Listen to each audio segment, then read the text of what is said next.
You ask Tiger to solve. This deals with linear equations with one unknown. The final result is x equals -7/18. Let's solve it step by step. Group all x terms on the left side of the equation. Subtract 4x from both sides. Group like terms. Simplify the arithmetic. Group like terms. Simplify the arithmetic.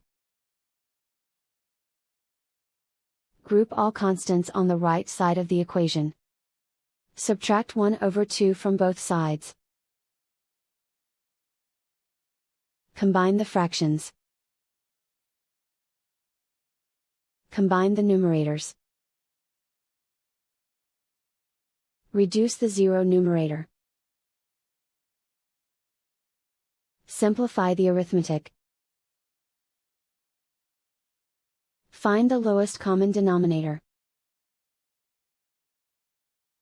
Multiply the denominators.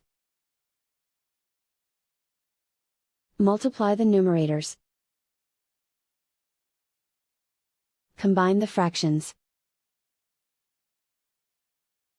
Combine the numerators.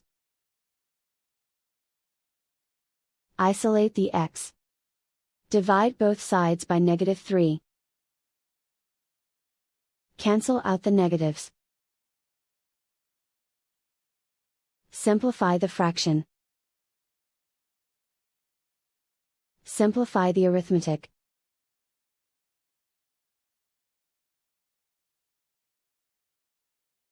And so the final result is x equals -7/18.